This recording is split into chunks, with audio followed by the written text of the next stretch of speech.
Tanggal 27 Rejab tuan-tuan, Allah jemput baginda Muhammad sallallahu alaihi wasallam. Naik Isra wal Mi'raj. Nabi tertidur dalam keadaan sedih. Tuan-tuan menangis teresak-esak, memikirkan apa lagi yang patut aku dah buat. Segala pengorbanan dah dibuat, tapi Allah belum buat keputusan untuk buka pintu hidayah. Pada malam itu Allah hantar Jibril alaihissalam turun ke dunia sekali lagi dengan Mikail alaihissalam untuk bawa baginda sallallahu alaihi wasallam perjalanan Isra wal Mi'raj. Nabi waktu itu sedang tertidur. Seorang malaikat tanya, macam mana kita nak bawa dia berjalan sedangkan dia tertidur? Malaikat jawab, yanamu ainahu wa la yanamu qalbu. Mata dia tertidur tetapi hatinya sedang terjaga. Dibawa Nabi kita sallallahu alaihi wasallam ke tepi telaga Zamzam, dibelah dada Nabi dan dibasuhkan dada Nabi dengan air Zamzam hati Nabi.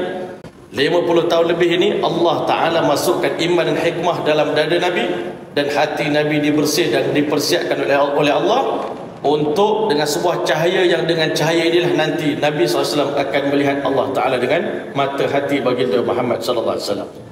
Maka Nabi SAW telah dibawa oleh malaikat Jibril AS untuk bermusafir. Kembara Isra wal Mi'raj ini hebat disebabkan dua benda, tuan-tuan.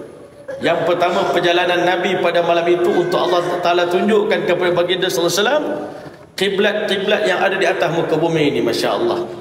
Maka Allah telah perlihatkan, ini kiblat kamu. Nabi Ibrahim AS, Nabi Ismail AS, kiblat Nabi Muhammad SAW. Tetapi kiblat para anbiya sebelum kamu berada di Masjid Al-Aqsa. Jom bawa ke sana, kita pergi sana, kita tengok masjid yang di dalamnya satu masa dahulu semua Nabi-Nabi Bani Israel pernah bersolat di sana, Masya Allah. Yang kedua, tuan-tuan, mulianya perjalanan Isra wal Mi'raj. Allah Ta'ala tunjukkan kepada Nabi pemandangan alam. Selama ini kita, tuan-tuan, kalau nak cerita akhirat, kita payah nak nampak, sebab kita baru nampak alam dunia. Kita tak nampak alam yang akan kita pergi selepas ini. Maka untuk itu perjalanan Mi'raj Isra ini bermula dengan Allah perlihatkan kepada baginda SAW pemandangan yang terdapat di dalam kubur, tuan-tuan, alam barzakh.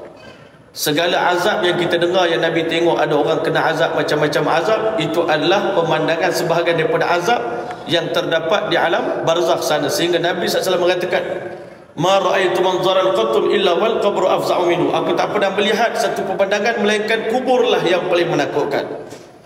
Tuan-tuan, dah macam diringkaskan cerita, tuan-tuan, sampailah Nabi SAW ke perkarangan Masjid Al-Aqsa, tuan-tuan, Masya Allah. Sampai di sana Nabi ikat tali burak Nabi sallallahu alaihi wasallam di sebuah tempat yang dipanggil Mauqiful Anbiya, tempat parking para anbiya alaihi wasallam. Semua Nabi datang, dia akan ikat dia punya burak dan unta mereka pada tali tersebut. Hari ini masjid dipanggil Masjidul Burak. Masuklah Nabi SAW ke dalam Masjid Al-Aqsa. Nabi dibawa melawat ke perkampungan para Nabi, rakan-rakan seperjuangan baginda SAW. Kamu tengah sedih, tapi hari ini aku bawa kamu tempat kampung markas para Nabi. Di sini bertaburan makam para Nabi. Rupanya, Masya Allah, tengok makam para Nabi ini meningkat iman kita, tuan-tuan. Seolah-olah Allah nak bagi semangat dekat baginda sallallahu alaihi wasallam. Inilah perkampungan orang yang juga susah payah macam kamu, Masya Allah, tetapi bezanya kamu di Mekah, mereka berada di Palestin, Masya Allah. Selesai Nabi semayang sunat tahiyatul masjid, tuan-tuan, Jibril AS datang bawa 3 mangkuk air.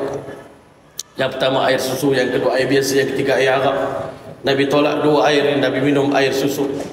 Jibril AS kata, ini menunjukkan kebijaksanaan Tuan. Tuan pilih susu, hudita wa hudiyat ummatuk.